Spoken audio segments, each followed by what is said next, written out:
Most of it's empty.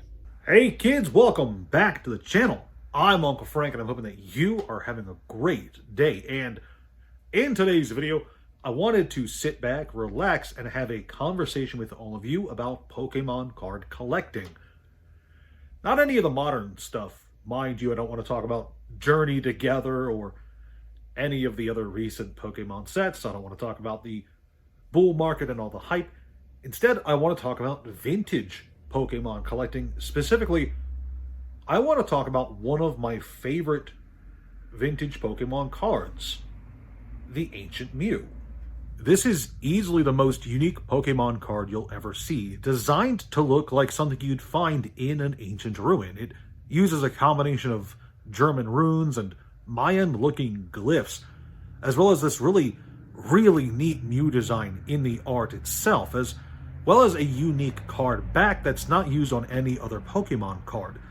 This thing really stands out on its own and just looks absolutely beautiful. Now, a bit of history for the card itself. Ancient Mew was first printed as a promo for the movie Pokemon the Movie 2000, released in the year 2000.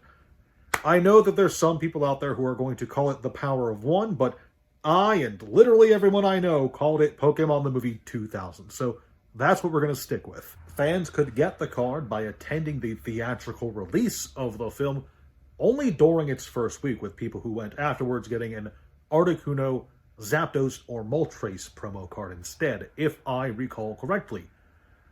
Another interesting thing to note is that the first wave of the Japanese version of the card had an error on the copyright line where it said Nintendo instead of Nintendo, which is very funny to me personally, and is also a point of interest to collectors, since, unless I'm mistaken, the misprint version is much more desired than the normal version of the card. Despite being a movie promo, Ancient Mew has actually received several reprints throughout the decades, the most recent being in 2020, unless I'm mistaken. And you'd think that a card as unique in terms of design and basically unreadable, like Ancient Mew, you'd think that it would be unplayable in the TCG, and for most of its history, you would be correct. However, in 2019, I believe, it was made legal to play in Japan for its standard rotation format, starting with the most recent printing of the card, which absolutely wild to me, and I guess you'd have to play with sleeves on your deck in order to play with that card. But still, it's really cool that such a nice piece of Pokemon history was made playable after so many years. Not that you'd really want to play it, it only has 30 HP, and its only move, which costs 2 Psychic Energy, only does 40 damage, so it can't kill a lot of Pokemon, and a lot of Pokemon can kill it in one hit. So, not a great card to include in your deck, unless you're just playing it for the meme. Now, I am a huge fan of the Ancient Mew card and cards like it. Standout, unique designs that normally would not be played in the card game they are for. Ancient Mew stands out as a good example, as do the Egyptian God cards for the Yu-Gi-Oh! Card game, the original ones from the GBA promos, where they had flavor text instead of any actual effects.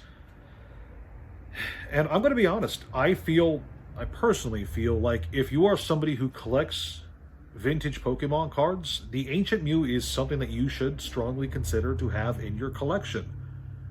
I know that collecting vintage Pokemon cards isn't something that everybody's super into these days, with a lot of attention and a lot of focus being on the new hotness, all the new cards they are crazy expensive. There's a lot of hype around them. Some people are going absolutely nuts over the newest Umbreons, and that's fine.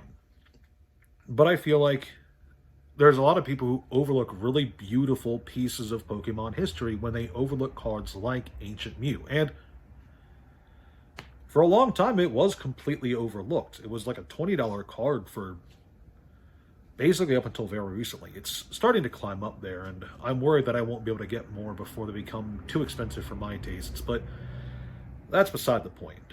Personally, I just think that it rounds out any collection very nicely by just it's a really nice eye catcher, you know. In any binder you're flipping through, you're going to know the Ancient Mew card before you can identify anything else. I almost guarantee it. Except maybe Charizard. Everyone knows what Charizard is, right? But that's all I've got. I just wanted to talk about one of my favorite cards from Pokemon's history. Talk a little bit about it. And I hope you guys enjoyed this video. If you did, leave a like, subscribe, comment, all that jazz. And remember, your uncle needs to get healthy. So for every one like this video gets, I'll be doing a push-up in the next one. See you kids then.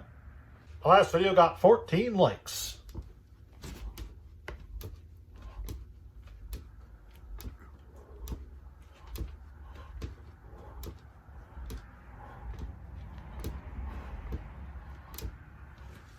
That's 14.